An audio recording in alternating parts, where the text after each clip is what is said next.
Hello, welcome to our live webcast, Meeting the Modern Marketing Challenge in Libraries.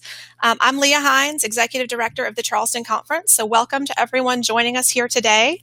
While people are getting logged in and getting set up, could you please take just a moment to introduce yourselves in the attendee chat? Just give us your name, where you're from, and I'll get a couple of poll questions going also here so that we can get to know the attendees and get to know each other. Let's see here. Hi, Lisa. Thanks for joining us. Christy, Travis, Holly. Hi, Corey. Is it snowing there, Corey? I need some snowy squirrel pictures. Yeah. So I'm going to do, while people are saying hello, everybody's starting to chime in now. Let's do a couple of quick polls. So just a fun one to try out the software here. What is your afternoon beverage of choice? Now, keep in mind, this is afternoon. It's 2 o'clock here. Coffee, tea, water, soda, or something stronger. So let's see here. Show vote percentage. So far, I'm going to click coffee. That's me. So click your vote. We got a lot of water drinkers, healthy people. Good for y'all. Okay.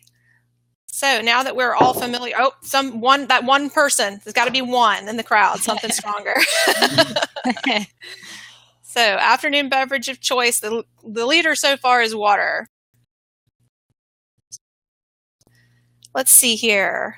The next one is, what type of attendee are you? Let's see here. Well, if I can get it started, it'll be, there we go. Librarian, publisher, vendor, consultant, or other. If you select other, could you tell us in the attendee chat what other type of role you are? Would be interested to see that. So 76% librarians, 8% other. There's a few public information officer, communications, system administrator. Let's see here, trouble with audio. If you want to try using the phone instead of using the computer, sometimes you'll get a better audio connection that way. I'll help out in the chat if there's some problems with that later on. Marketing communications, law librarian, library specialist, communications director. Okay. 67% librarian, 16% publisher, 4% vendor. All right. Well, thank you. Poll question.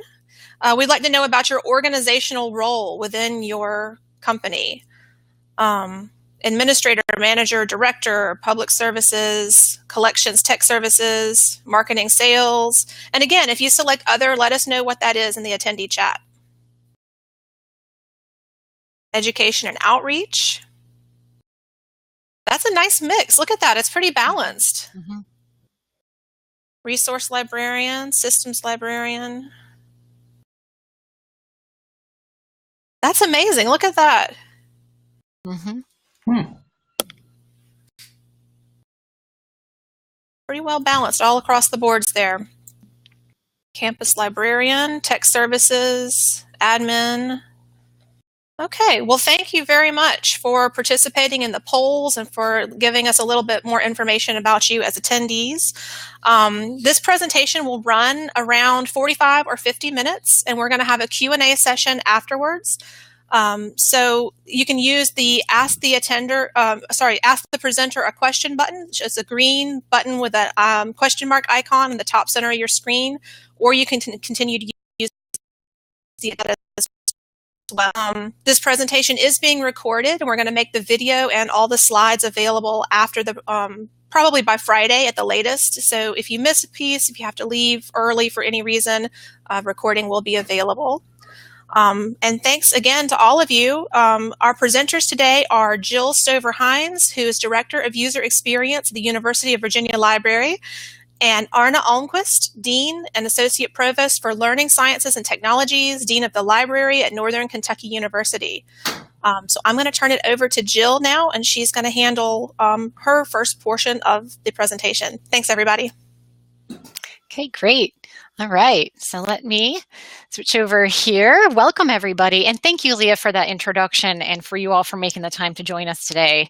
And also to the Charleston Conference for making this opportunity available. Really appreciate it.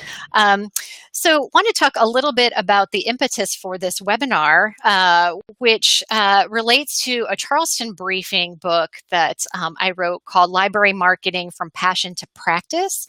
And relatedly, we had a Charleston conference session on that book, and it was a really eye-opening session for me because it was very open-ended, Q&A session, and it brought out the fact that there are a lot of questions, concerns, and really just some confusion about what we're talking about when we advocate for sort of a more modern marketing approach. I think a lot of that is understandable given the fact that if you look at marketing texts oftentimes or literature in libraries, sometimes it can read as though if you follow a set series of steps and you do that diligently, that you're just bound to have marketing success. And what I have found is that it's not really that straightforward. And so it sets up some sort of unrealistic expectations in a lot of cases. So we want to have a really honest conversation about what we would advocate that modern marketing is and what it would really take to implement that. It's not entirely always straightforward. So I think it'll be a really productive conversation. What we're going to do is start by talking about a little bit of myth busting about what marketing is and how it's different from things like advertising and strategic planning. That definitely came out in the session, so we want to clear up some things there. And then we want to talk about what it means to adopt a modern marketing approach. Now, if you Google modern marketing, you're going to find it's not an official term. It's just something that we are using for purposes of our conversation today. And it really is meant to encapsulate what we mean by a preferred marketing approach from what I think is the more commonplace marketing that we see in libraries today. So that has implications for communication, service design, planning, and we will talk about that. And we're also going to talk a little bit about how to involve and target your patrons. They are obviously absolutely critical in a marketing strategy. So we will touch on, ways to approach your user base. And then finally, Arna's going to talk about his case study at Northern Kentucky University Library, where he boldly put this into practice and learned a lot about what works well and what doesn't work so well. So we'll cover all of that. All right. So if there is one thing that I would encourage you to take away from this conversation, it is a rebuttal to this statement that marketing is advertising, or one of advertising's cousins like communications or promotion or something like that. I've worked both in academic libraries and in the private sector, and this misunderstanding is ubiquitous. People will say marketing when they mean promotion or advertising and use them interchangeably, which in and of itself isn't, totally harmful. But when you truly don't understand, I think the difference between these things, there's actually a bit of a risk there of doing some harm. So marketing is not advertising. But what is marketing? So let's talk about how understanding what marketing really is can be beneficial, and misunderstanding it can actually be a little bit harmful. Two numbers here for you, 88% versus 43%. These numbers represent the percentages of faculty and librarians who identify libraries' primary purpose as being access to information. That is a huge difference in terms of just basic understanding of what libraries are about. And of course, it's not that librarians don't think that libraries are about access to information, or that faculty don't recognize there are other, things of value that the library provides. But it's you can imagine if you're putting together, say, a communication plan that is really emphasizing something maybe other than access to information. And this particular study noted that librarians cited access to technology as a primary function of the library at a 74% higher rate than faculty. So again, sort of imagine you're a librarian trying to communicate the library's value to faculty. You're touting maybe the really cool technology we have, and they're really primed to listen to questions about access to information. You can talk more loudly, you can talk more frequently, but there's a really high risk that those messages are just going to be lost because they're not really resonating sort of at that fundamental level. And even if we change the messaging to better align with what faculty, are hoping to hear, if our services aren't matching what we're saying, then it comes across as disingenuous as well. So to use a really overly simplistic example, let's imagine you slash your collections budget for purposes of buying, tons of computers for your library space. And yet you're talking about how important access to information is. Again, that message is going to resonate. It is not going to resonate. So instead, what I would really advocate is that we look at the aspects of our services, very closely and think about what they are communicating in and of themselves. And in sort of an ideal world, look at our communications as a way to amplify what it is that our services are saying. I think Arna and I have had a little bit of a debate about kind of the area of emphasis related to services versus communication. But I think fundamentally we agree that marketing is much broader than just communication. So let's look at a definition of what marketing is in a more robust sense. This is not necessarily the authoritative definition of marketing. There's certainly a lot of them, but this one has the blessing of the American Marketing Association. So I think it's a fair one to rely on. And the American Marketing Association says that marketing is the activity, set of institutions, and processes for creating, communicating, delivering, and exchanging offerings that have value for customers, clients, partners, and society at large. So a little bit of a mouthful.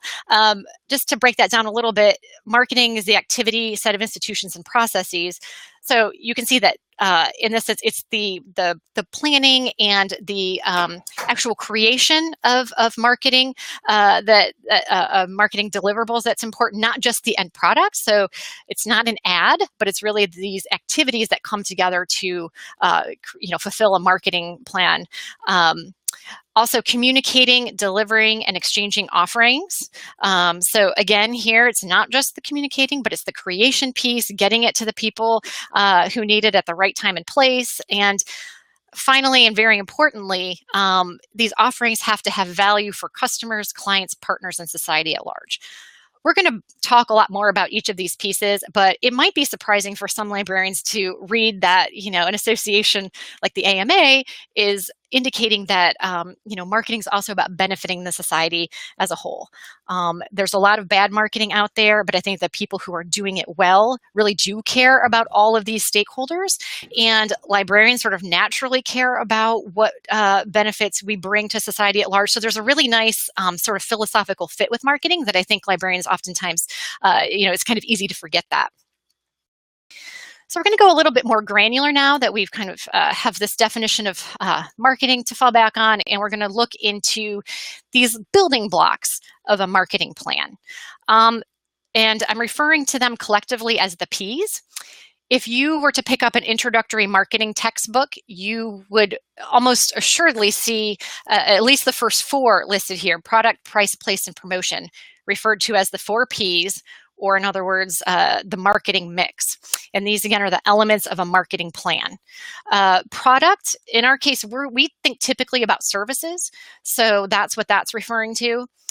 Price is another a little bit of a tricky one for librarians to adapt and incorporate, but I try to think about it in terms of what users have to trade off to get value from our services.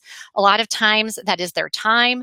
There could be an emotional cost to learning something new, or wayfinding a confusing building or something like that. So price is one aspect we want to think about.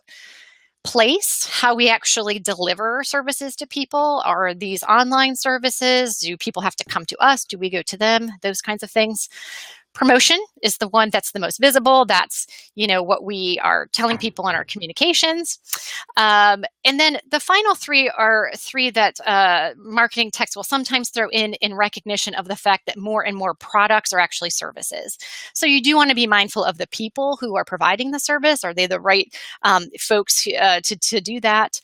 The actual process by which you deliver the service. So we can't store up services to deliver to people on demand. We actually have to make them when our users interact with us. So how that delivery progresses is really important. And then physical evidence. These services are invisible in many ways, but anything that is tangible, like the look and feel of the service desk, or brochures, or things that would reinforce the value of what you're providing are things that need to be managed. And as the cycle would, this diagram would indicate, it's cyclical. All of these elements relate to one another. So again, like I mentioned before, we want to pay attention to our product and make sure that our promotions are really in sync and they're communicating the same value. And we're going to want to iterate on that sort of ongoing. So I want to try to kind of bring these pieces all together, the marketing definition, the marketing mix pieces, and try to portray maybe a better way to think about marketing. My book goes into a bit more detail about this, but just as sort of a shorthand way to illustrate, created this little diagram here that it does incorporate those P's that we talked about, but to take it up one level further, this is the nuts and bolts of what we're talking about when we're talking about marketing. We need to have some sort of a plan. We need to know who it is that we're targeting, what value it is that we're delivering to them, what's important to users, how are we going to staff it, that sort of thing. And then we actually have to make it available to people. We need to create the service.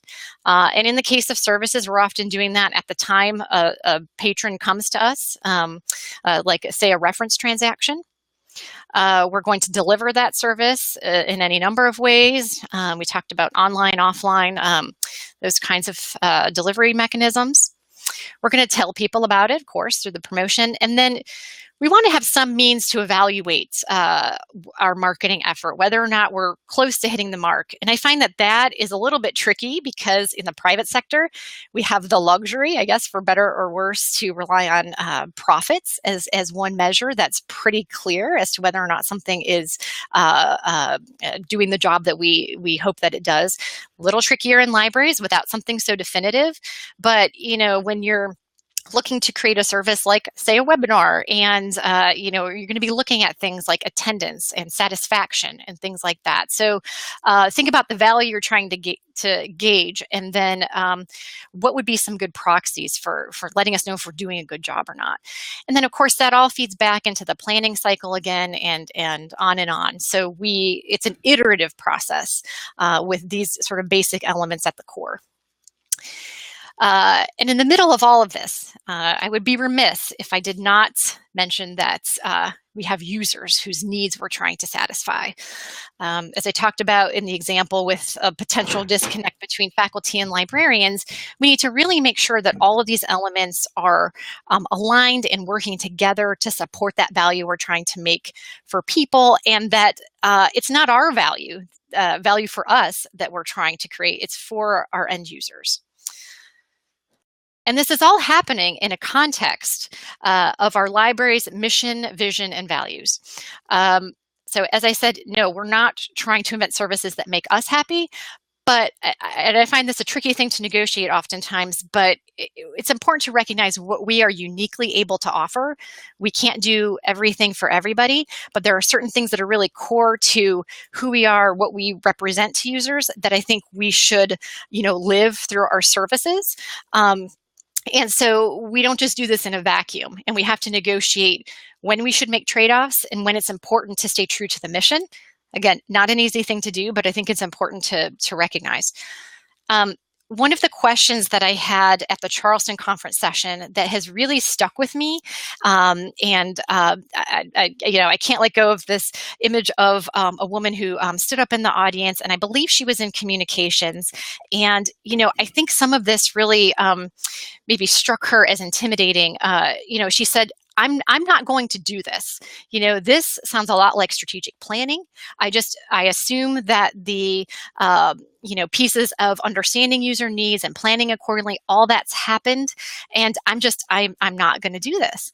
And I hear what she's saying.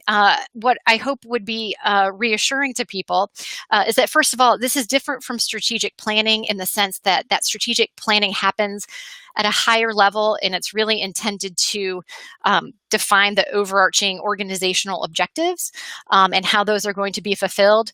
Marketing takes place at a level lower than that. In my view, it is operationalizing that mission through our services. So how are we translating those mission, vision, values into this particular service? So it's a lot, in my mind, service planning, service development, and marketing are very, very closely related. So you don't have to take on the burden of feeling accountable for a strategic plan. In addition, this isn't the responsibility of one person. If you're a communication person, and I know we've got some, this is an organizational challenge. And I think when looking at this diagram, one of the things that you can ask yourself is, how prepared is my organization to fulfill this cycle? How prepared are we to promote, plan, evaluate, create, and understand our mission, vision, and values to a degree that we can translate that to our services? And if you're unsure about that, I think that is a signal that that's where the work needs to be done. Segmenting user bases to increase reach. I don't have a lot of time to go into segmentation. Again, my book goes into it in a little bit more detail, but I would be remiss if we were talking about marketing and the importance of users, and we didn't spend a little bit of time talking about how to address those audiences. So traditionally, librarians are no strangers to segmentation. We might look at one's rank, undergrad, grad, faculty, first year, second year, that kind of thing, school department, whether you're on-site or your distance education. So those are some common ways that we would take this big universe of users and break it down into something where we can target our offerings to a group for whom those offerings are going to make sense and tailor them as we need to. I just wanted to make the case that there may be some other possibilities for ways that we could carve up our audience to find some unmet needs and maybe reach users who we hadn't thought before by virtue of the fact that we might be sort of locked into these more traditional segments. At the Charleston conference, I thought it was great. A woman shared that she was trying to reach out to transfer students at her institution. I thought that was a really great, interesting example of another segmentation possibility, but maybe stepping back and thinking about what are the needs that transfer students have, and then what are there other groups in my institution who have similar needs? So I would wager that there's probably, anyone who's new to an institution could benefit from many of the same things a transfer student could. So maybe you can find a, kind of an untapped user base that way. In user experience, we talk a lot about accessibility and universal design, sort of another example where targeting a particular population, in this case, users with some disability challenges, can actually make our services more accessible and usable for everybody. So just some things to think about.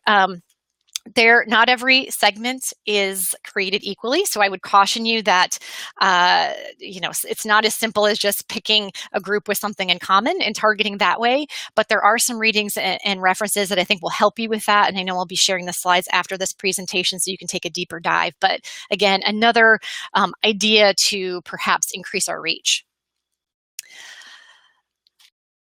All right, so Arna is going to dive into sort of the real life challenges that you'll find when trying to bring this modern marketing philosophy home.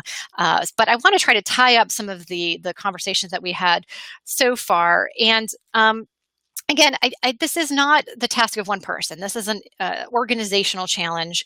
I think it's very fruitful to start with figuring out what marketing means for your library.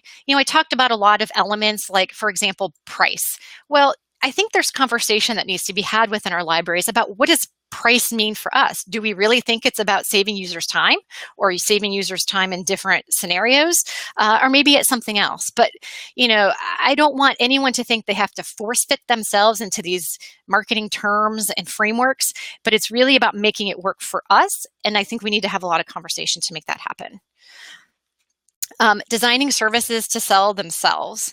I would really think about the value we're making for people first, and I would think about how we're communicating that second. Systematically finding ways to include user feedback in that entire cycle of marketing that we talked about. I know we're all very open to feedback. We love to hear from users. I know certainly that's my job in user experience, but there has to be intent there. And part of the service design, whether you're doing communication or planning or what have you, needs to have mechanisms for users to be able to kind of what you're doing is actually aligning with their value. And when you do that, you're invariably going to have to make changes. And sometimes those things that you're changing are things that you've held dear for a long time. If the users are telling you that, something isn't as useful as you once thought it was, step back into that, those P's and think about what isn't working about the way we're getting this to people, or the trade-offs people have to make to use the service, and sort of pull apart what's going on there. But you need a culture in which it's safe to do that. Again, these aren't trivial challenges for us, but I think they're realistically the prerequisites that are going to give us the best chance of being successful in marketing. So I'm going to turn this over. I know Leah has one other poll question, and as I said, Arne is going to talk about his experiences and what worked and what did not when he tried to do this at his institution.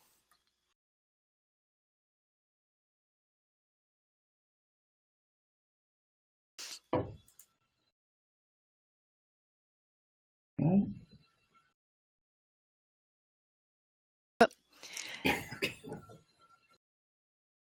And Leah, we can't hear you. Do you have your mic on?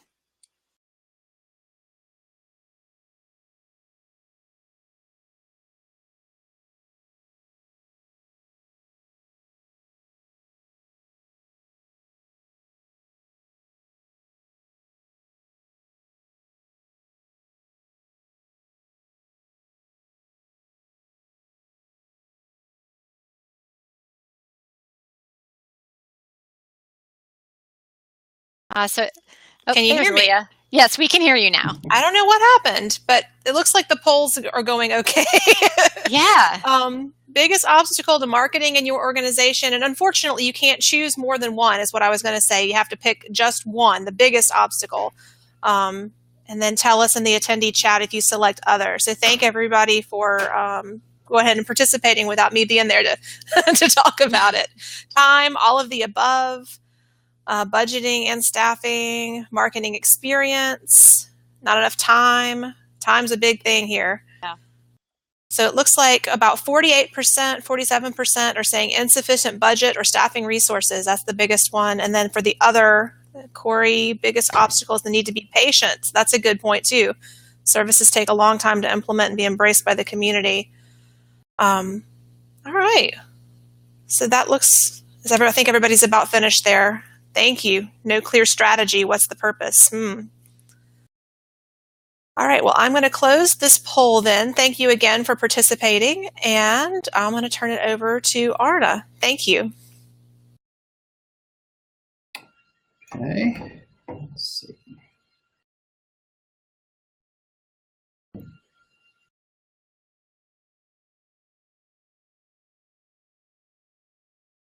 And can you now see this? Are you seeing the presentation? Yes. Okay.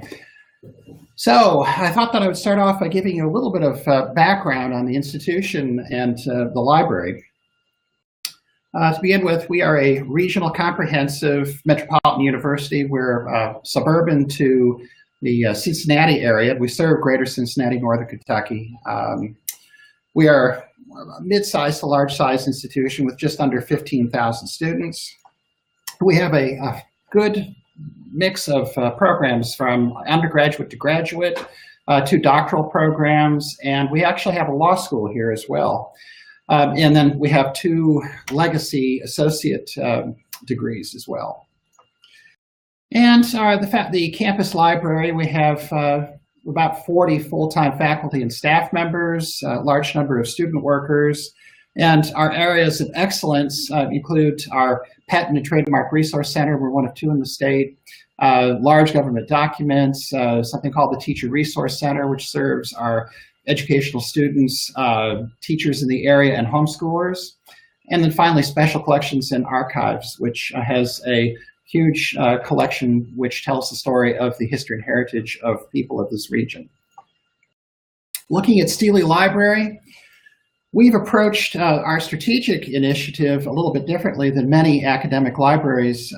Traditionally, academic libraries look at themselves as, well, they would have a mission as being the primary source of information on campus or the place that people turn first for information. And we've sort of turned it around. We use information to transform people, not only as students, but throughout their entire lives. And with our vision, we focus on using our unique skills and perspectives to gain recognition for the unique value that we provide in preparing individuals on the part of our administration. Because if we can do that, they then support us and they provide the resources that we need to leverage that mission across the entire university. So rather than putting the library and that information resource segment of our mission at the forefront, we don't see ourselves as the campus big box of books, but rather as a university asset that can prepare our students as effective users of information and make active lifelong learners. And that informs a lot of what we have done in terms of integrating marketing into the process. As Jill mentioned, marketing is not strategic planning, but marketing fits into the strategic plan and the strategic direction that the library is going to take. So some central issues. Again, as Jill mentioned, we often rely on our experience, our training, our skills, our perspectives as librarians to determine what we think people need in terms of services and products. And we don't very often go to the students. And I've heard many times over the years that I've been in librarianship that, well, you know, we have been trained, we know what people need. Many times the user doesn't.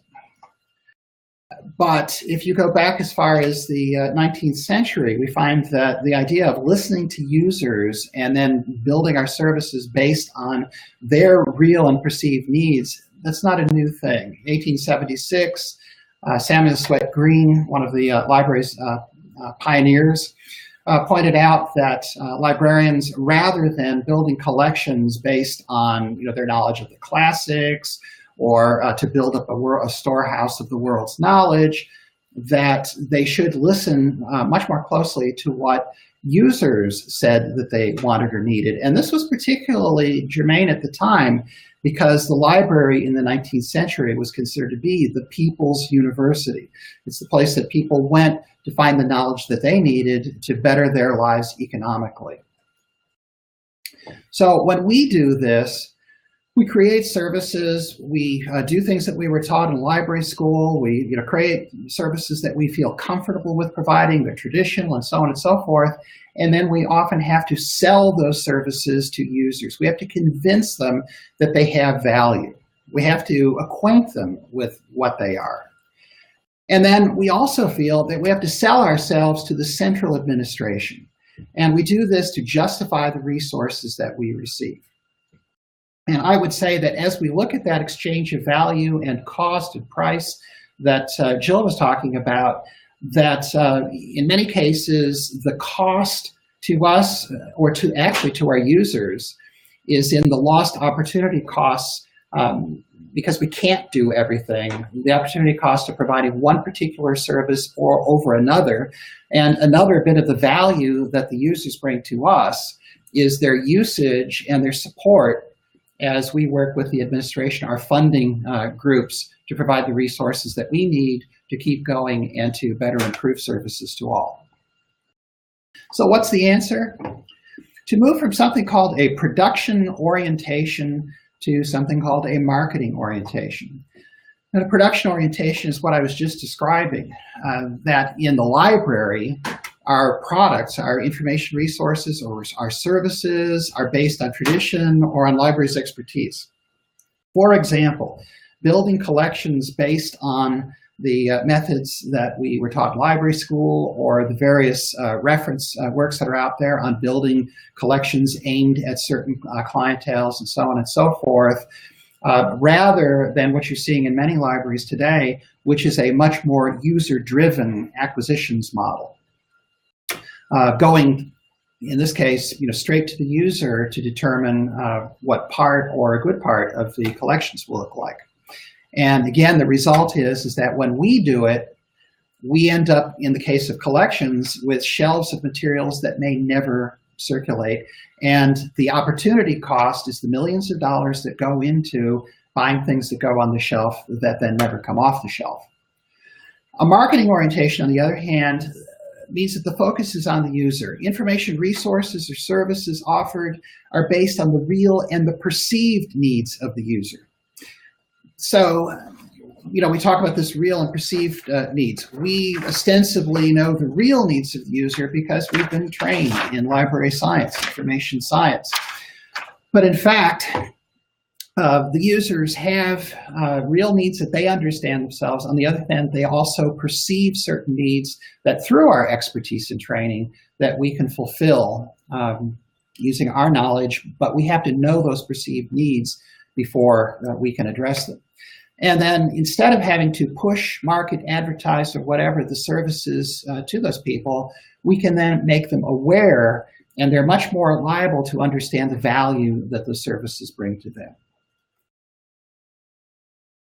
So let's look at the old and new marketing, or the modern marketing models at NKU.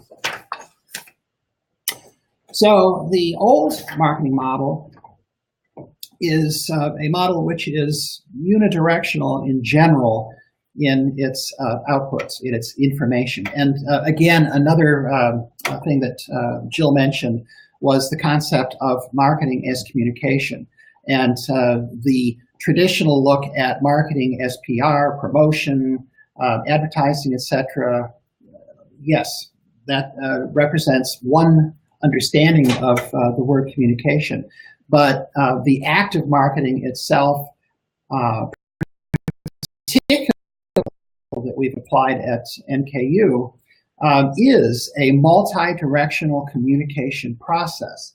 And that communication in the old model tended to consist of the library saying, well, let's provide these services or products to the library users. And then, how do we convince people to make use of these? And we had PR committees, we had marketing people, we had communications people, whose job then was to get the message out to the library user. Tell them what we had to offer, and then also to help to convince them to use this. Come and use our circulating collection. Oh, circulation figures are going down. Well, let's see, we've got to get out to the people. We have to tell them about this great resource and how it could be of value to them. In the more modern, new and improved marketing model, the library operational units do what they've always done, which is to provide the services, develop the services. But in our particular case, we created a marketing work team originally, which was tasked with both providing that PR, marketing, traditional function, but then also soliciting information from the library users so that we could determine what their needs were. And then we also set up an assessment work team whose job was to see how we were doing. I think one of the big differences is in this multi-directional information flow that we've created. It's circular.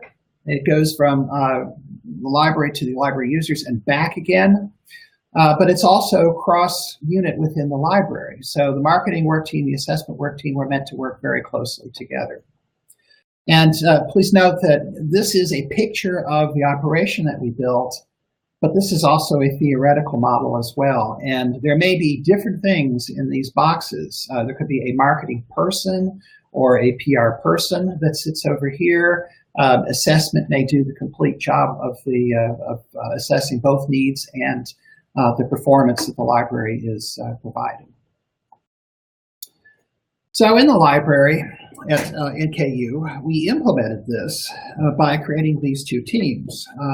On the marketing side, we named a coordinator, and we created an interdisciplinary group. We pulled people from throughout the library.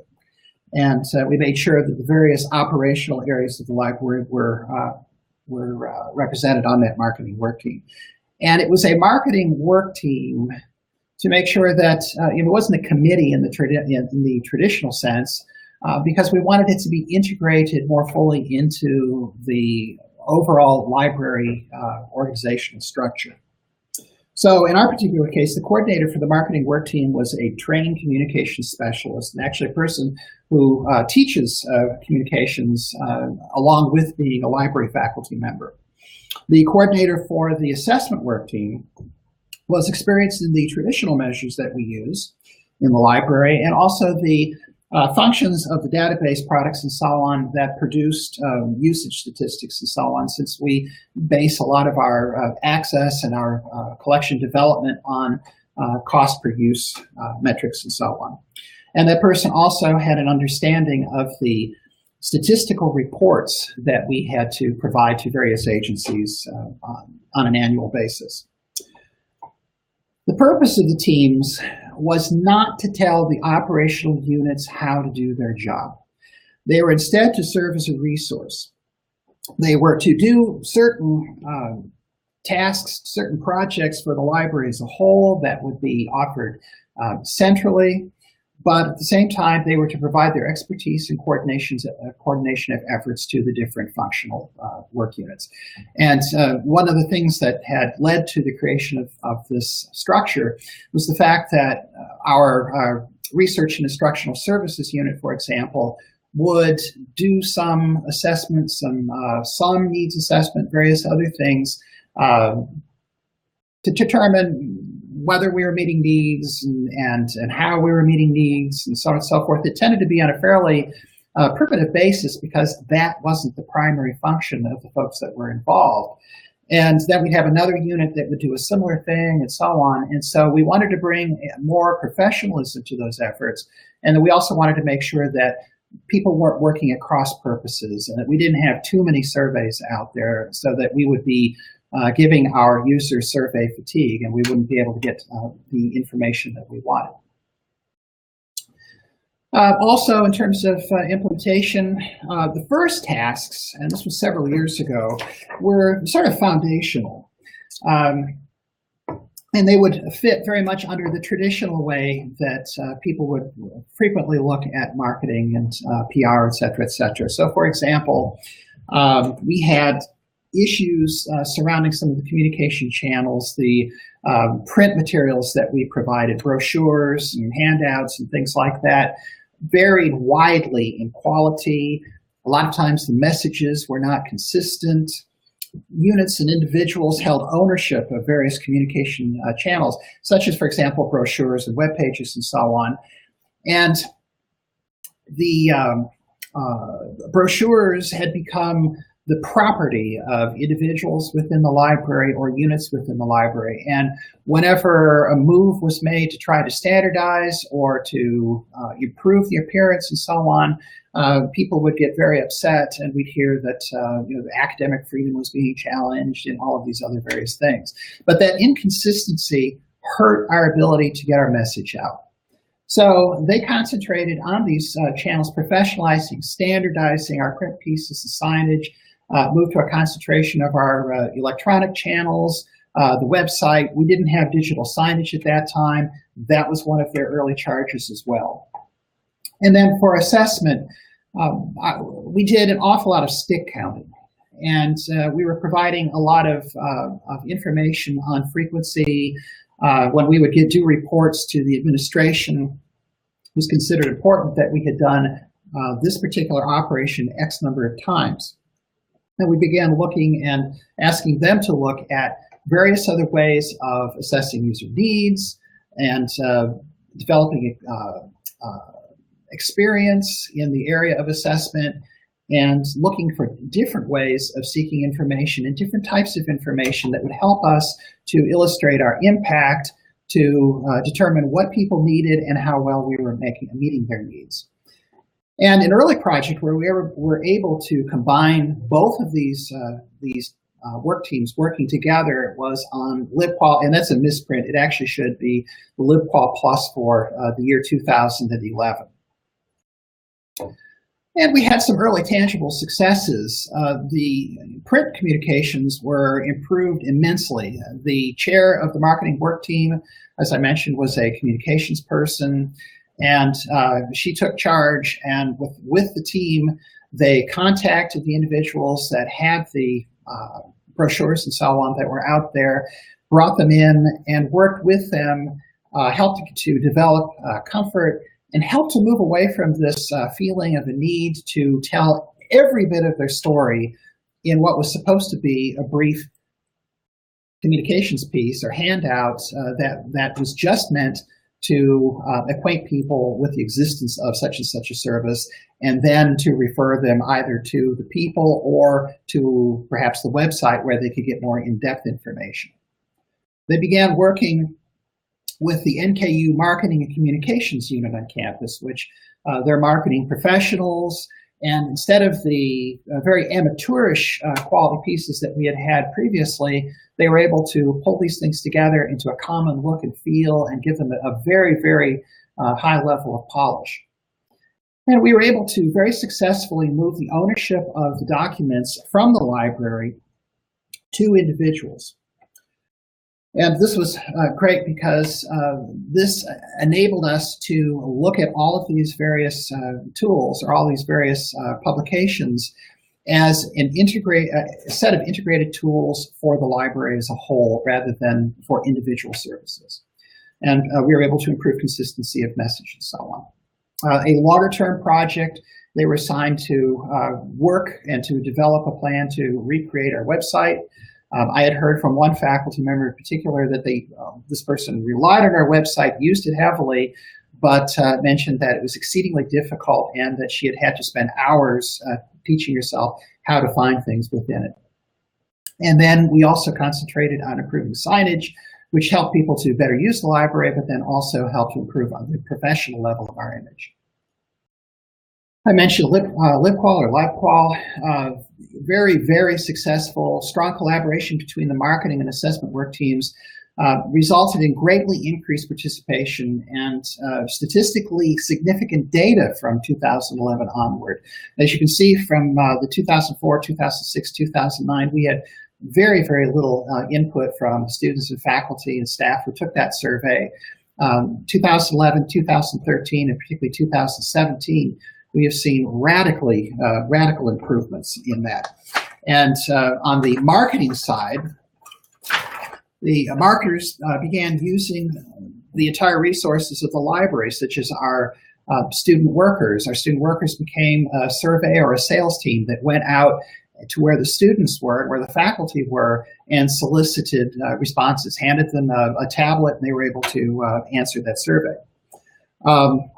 The assessment people, particularly now with the 2017 iteration of LibQual or LibQual, are using the results in ways that they had never considered before. I would say that in those earlier years, we really didn't make successful use or enough use of the data that was coming out of that survey. As of this year, we've gone back after the raw information, and we're analyzing it in many, many different ways. And we're using that to inform the services that we offer and the services that we continue and the services that we expand. So some of the issues, Jill mentioned that we've had successes and we've had things that were not quite so successful.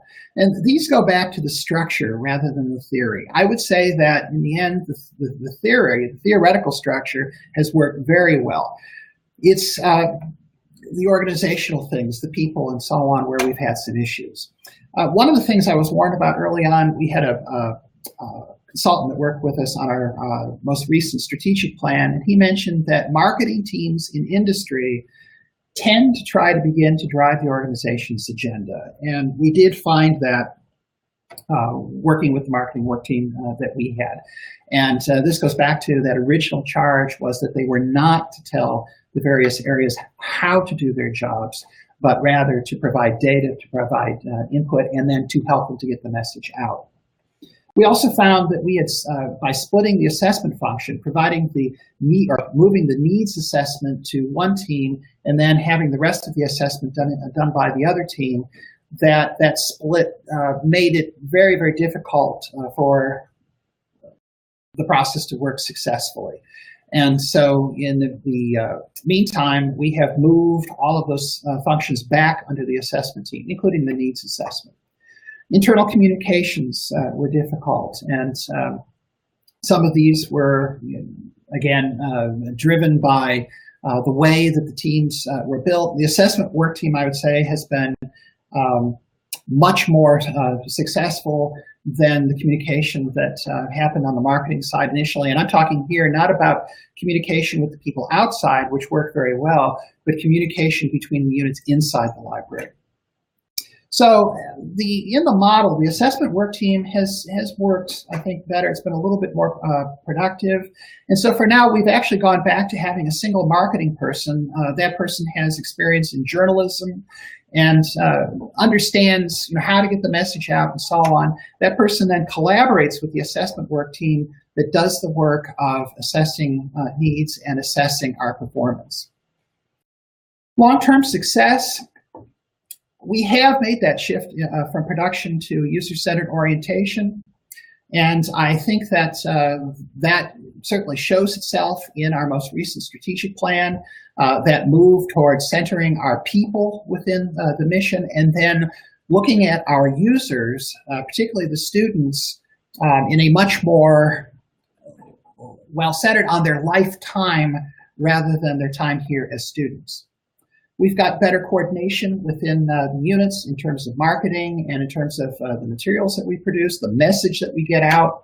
We have a better understanding of the need and the purpose of assessment, and particularly needs assessment, since with the needs assessment, that's what we're basing the creation of services. And I mentioned patron-driven acquisitions and so on.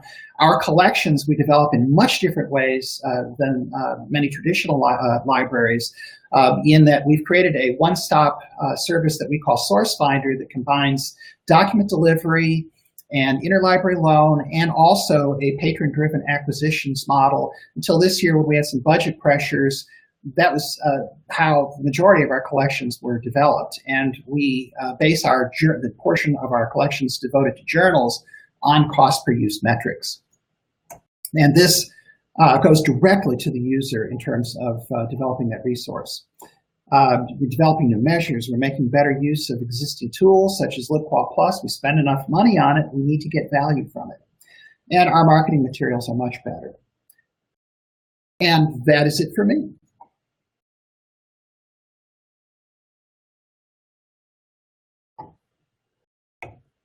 Thank you very much, Arna. Before we move into the time of Q&A, I want to, I'm hoping that Matthew Ismail is here and will be able to join us. He is our moderator for the session.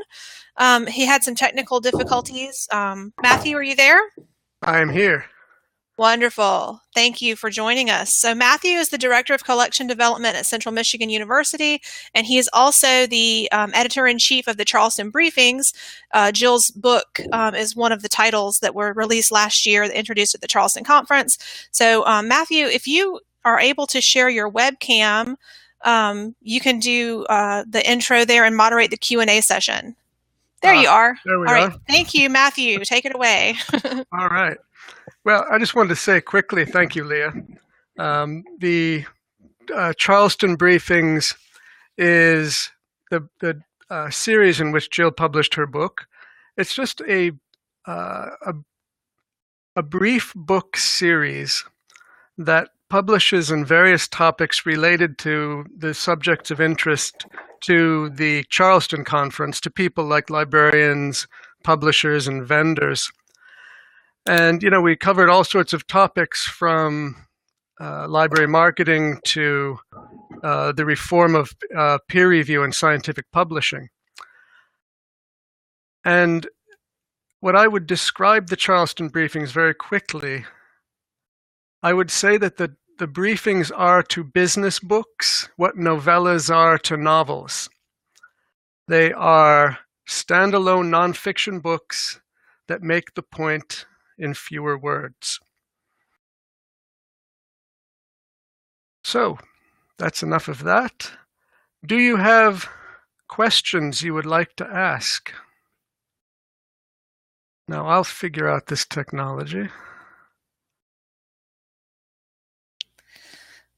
Matthew, there are a couple of questions in the attendee chat. There's one from Ramona, or two from Ramona, it looks like. There we are. Thank you. You can see those? Yeah. Okay, so any experience/evidence of impact on impact of user stories and testimonials in library marketing. So I think, do we have any kind of evidence that library marketing actually has an impact on users? Yeah, I can jump in that I don't have any, there might be something in the literature, either marketing or library literature, that would have some data to, share with that. I will say that in user experience and the work that we're doing on our website, as we're rethinking how we construct that, we are looking at incorporating much more in terms of library user stories, getting them to describe the value, for them personally of the library, and exposing that more on a site. So we believe that that has intrinsic value, but I don't have any data points specifically on research in that area. But I could look into it for you, Ramona. I'd be happy to do that. Anecdotally, I would say that we're seeing heavier usage of some of the services since we've moved to this new marketing method. I would say that the centering of the information literacy and so on, that message, the messaging, and we have gotten feedback from students specifically stating that that has been very helpful, very useful to them. That has helped us in our marketing to the administration. A number of years ago, when we wanted to be participants in certain projects and so on, they looked at the library and said, yeah, it's the library. But since we've been doing this type of marketing, we've actually been approached by the upper administration to be part of projects that they're doing. So, for example, information literacy is at the center of a project that they do each summer called Summer Spark for at-risk students, and the QEP for this university was proposed by 4 librarians and will be conducted by those librarians, and it's centered on information literacy. So I would say, yes, we have seen a positive impact. Okay. Another question. Oops, gotta move back up. How do you bridge the gap between providing services users say they need and promoting services they may not know they need? Yeah, that's sort of like the chicken and the egg. I think about, the anecdote that comes to mind is, Apple. No one asked for, an iPod, but, somehow they divined that. I would say, again, I don't think it's straightforward, but I would look at the underlying need of the thing that they don't know about. I would reflect on what is the problem that service that they don't know they need is actually fulfilling, and then trying to validate that with users. Is this actually something that's important? Why or why not? And it could be that tweaking some things about the service or how it's conveyed could help bridge that gap. Also working with gatekeepers. Oftentimes, faculty are sort of gatekeepers of information, and once they bless something, that could open the way for undergraduates to sort of, for example, recognize that a need is there. So I would say, kind of peeling back, what were you trying to solve for people? Is that still a pressing need? And if not, maybe we need to rethink that service. Yes, and I would go along with that and say also that sometimes, as we're discussing a concept, we present it as, like this is the be all and end all, but in fact, there is plenty of room to get out there and to develop new services, and we're very entrepreneurial. We look at needs. We put, I would say, the lion's share of our resources in trying to meet needs rather than to create things that, we think of ourselves. But we still do that in an entrepreneurial or an intrapreneurial sense. Okay, another question, this one particularly I think for Arna.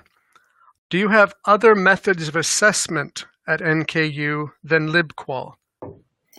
Yes, we have a number of surveys that have been developed in-house. We have a wonderful marketing department in our College of Business, which we have collaborated with in the past. And if you're in a university environment, I would heartily suggest that you talk to those folks, because frequently they can bring a very high-level professional marketing survey effort into the library. Ours involved individual videoed interviews with folks. It involved focus group sessions and various things like that. And we did have them on video so we could go back after the fact and watch them. It's someone outside of the library doing it, so it tends to be a little bit more impartial. Okay. Looks like it's 2 o'clock. I don't know if we have a little more time, I think. Or 3 o'clock, rather. Yes, we technically have come to the end of our time here, but we do, if the presenters don't mind hanging around for a little while to do a little more Q&A, we can do that. For those of you who do need to leave, if you have other appointments, we'll definitely have this recording posted on the website, and the slides and everything will be available. So if you need to leave, feel free to do so. Okay, well, let me just get this other question. Do you have any suggestions for gathering user suggestions for services when users might not know the breadth of abilities you have? For instance, they think you monitor the book warehouse. Yeah, I would argue there that what you might be more interested in soliciting are things like, what are the problems that you have, trying to use our library. Users are not thinking about designing your services for you, but they do have needs, and it's our job to do that service design piece that I was talking about and think through those elements and how we connect the value proposition for them with what our library has to offer. So I think it's a change of the frame in which you approach that question. So not suggestions for services, but where do you find frustration, and how can we possibly help with that? We take a more direct route to the user in the development of our collection, but even there, we use our expertise to fill in gaps and to provide information resources that the students or the users may not think of. And then in terms of the actual services, again, as Jill said, listening to the user express their needs and then using our professional expertise to interpret those and determine proper responses, I think that is what works. Okay.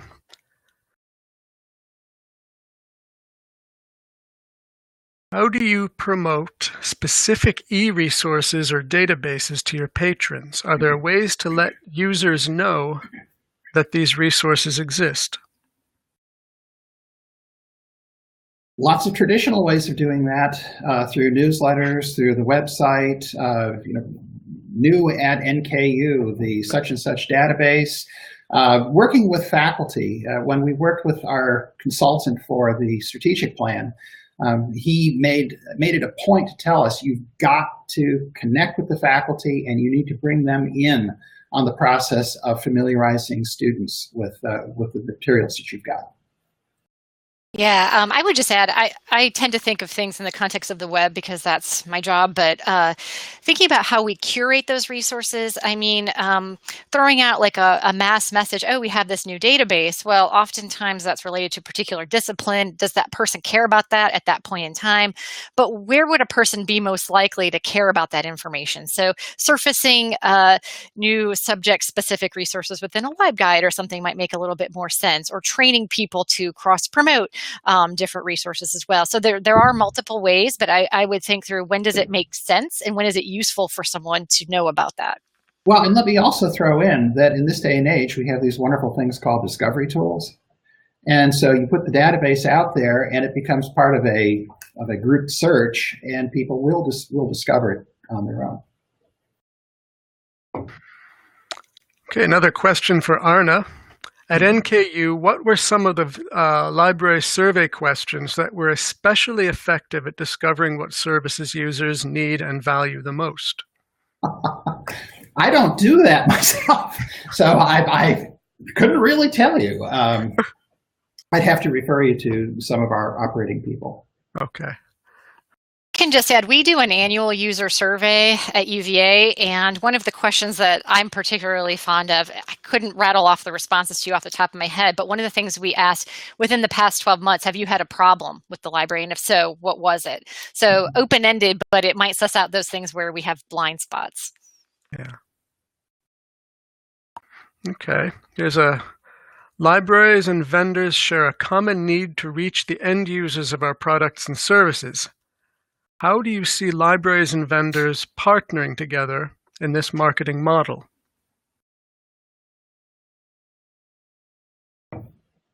Well, for one thing, vendors will frequently provide training and familiarization to our users. And I think that we need to make sure that we're taking adequate advantage of that. They'll provide marketing materials that can be used, and I think we need to take advantage of that. Consortia, there are a lot of opportunities for, I think, vendors to partner with consortia to get the word out about what the capabilities of their products and so on. I think it has to be a partnership. And in many cases, the vendor can explain their product better than we can.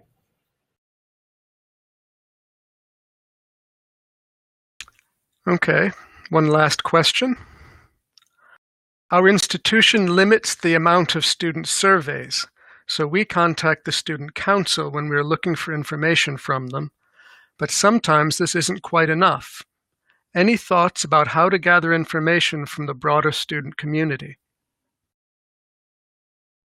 I can take a stab at this, and Arna, I'm sure you have thoughts as well, but because I'm in the user experience group, our job is to basically test and ask questions all of the time of our users. So that does take a lot of different forms. Like, we will do usability testing.